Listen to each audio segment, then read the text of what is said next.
So I look around and see some old friends and some new friends, and I thank you all very much for inviting me, having me here to participate with this, and to again be a part of something extremely special, that which has transpired here in this wonderful country and set a model and a purpose for the rest of the world. 4 Nobel Peace Prize laureates says something, and it's an extraordinary gift to all of you, to all of us, and to everyone in the world.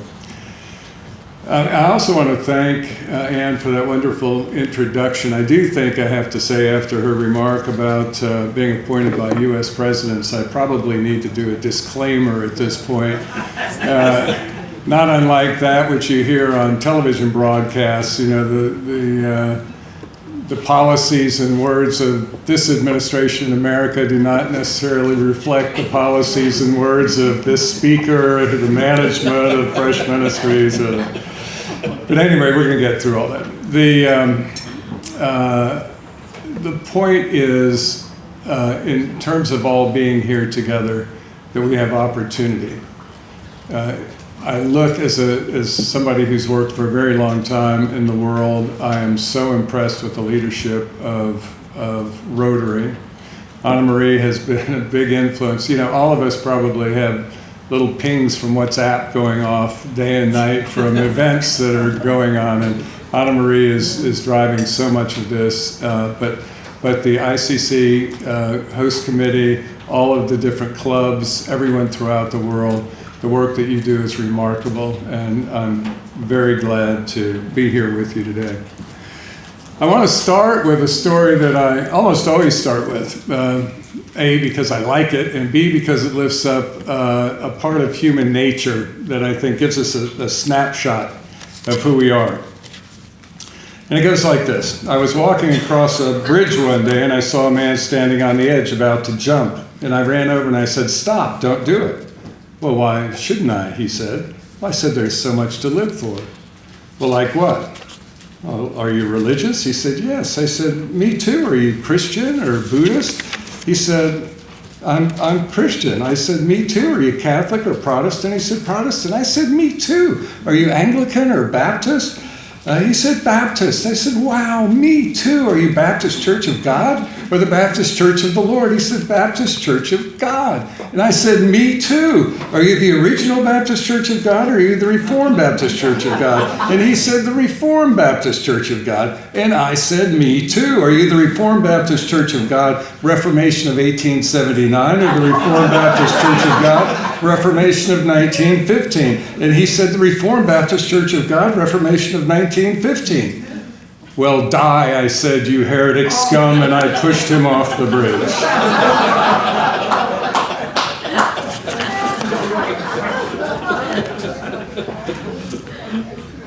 You know, it's a funny story, yes, but I think it reflects something deeper in our society today, something sinister, something that we all have to face. And polarization. Brian, thank you for that very enlightening presentation. We are faced with divisions in this world. We're faced with tribalism. We're faced with ideological purity tests. We're faced with so many things that are set to divide us. We're losing our ability in the midst of all this to recognize our shared humanity. And our shared humanity and the love that binds all things together is what keeps us going and provides that hope that the Arch spoke of and Janet so wonderfully lifted up. We have in recent decades become inextricably tied together economically. We know that. But still somehow we are fragmented as human beings. We're fragmented politically, we're fragmented culturally, and we are pushed to the edge of fragmentation, to our existence by this fragmentation, by the fake news and the kind of leadership that's been exhibited throughout this world. We're building walls of distrust and fear faster than we're building bridges of understanding and compassion. It's a failure. and it's our failure. We're failing not simply because we disagree. We're failing because far too often I say we, all of us, fail to stand up and lead. We live in a time, as so many of us are pointing out, when the stakes could not be higher. Conflict, poverty, climate destabilization, systematic injustice, they all threaten our global well-being. But as one of my great heroes, and Janet knows this, our paths, I had the great opportunity to have our paths cross many times, and he came to live in Jacksonville, Florida with us for a while.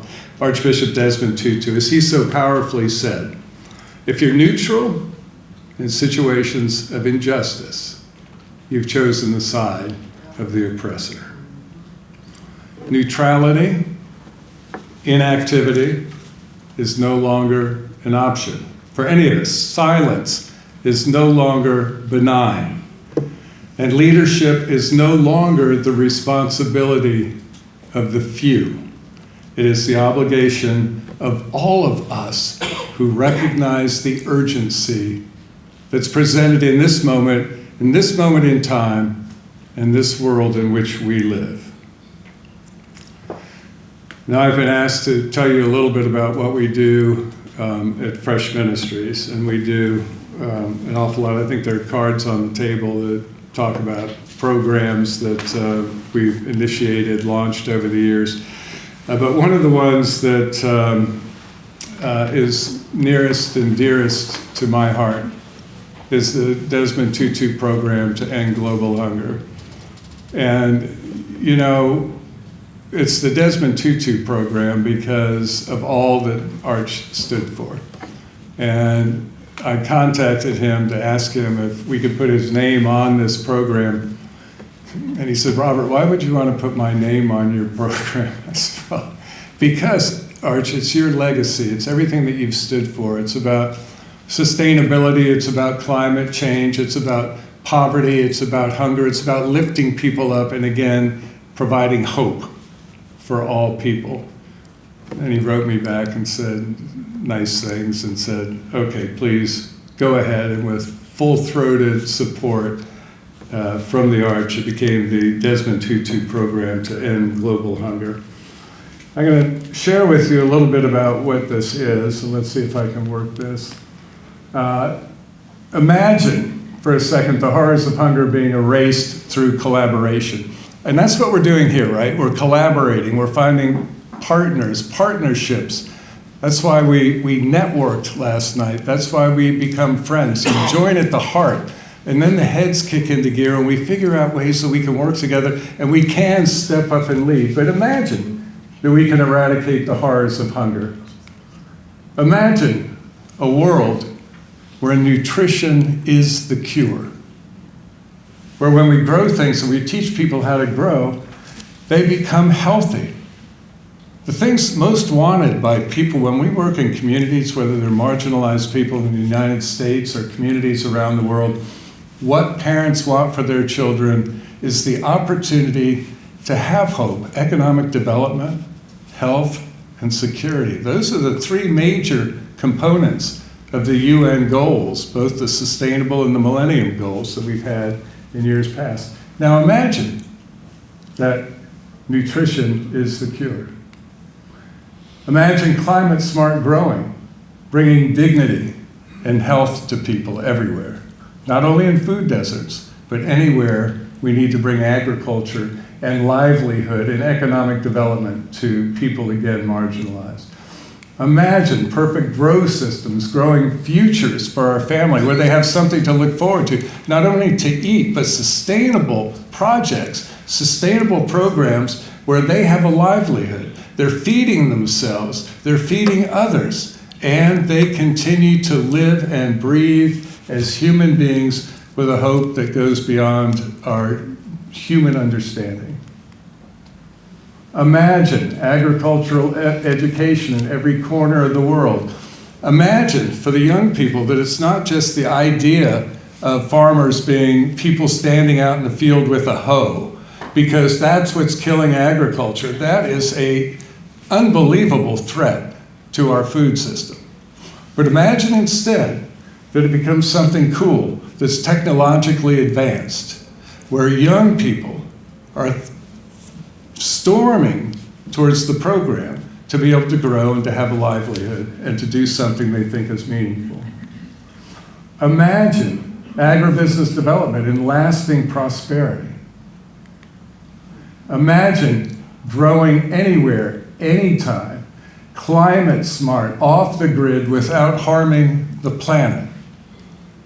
Imagine putting a seed in the ground one day and 28 days later, every month of the year, being able to harvest. There's no need to imagine. It's what we together can do and are doing right now. What's aquaponics? Well, I have to tell you, it took us by storm. I had no idea. We do a lot of economic development around the world, and we were asked to go into some islands in the Caribbean, and what they needed was economic development, but they also needed food. They had no water. Water was scarce. So what happens here, and that's a longer story that you can read about if you go to the QR code, but what happens here is you have tanks full of fish, okay? And the fish are freshwater fish. They can be tilapia, trout, catfish, whatever. You feed them like crazy, and they grow like crazy, and they create waste like crazy. And anybody who ever had an aquarium knows that the smell of ammonia when it gets dirty is there. That ammonia is constantly, all the water is constantly filtered into a biofilter with 3 chambers, one to take out the solid waste, one that turns with good bacteria, the ammonia into nitrites, the next chamber nitrites into nitrates. Then you have a nitrate-enriched water, the best fertilizer that you can possibly imagine, that goes through towers, that's clean, they feed off all of the nitrates, and the water goes back clean into the system. And the only water that's lost is a little bit of evaporation and a little bit of transorption into the plants themselves. It uses 95% less water than soil growing. It doesn't need arable soil. And it produces about twice as much produce on a monthly basis than soil growing. It's something that we can use not only in food deserts, but everywhere where people need food or they need a livelihood. That is what aquaponics is all about. Again, water conservation, off the grid, solar panels, no need for arable soil, no chemical fertilizers, completely solar panel, gender neutral, and that's really important. Children, women, men.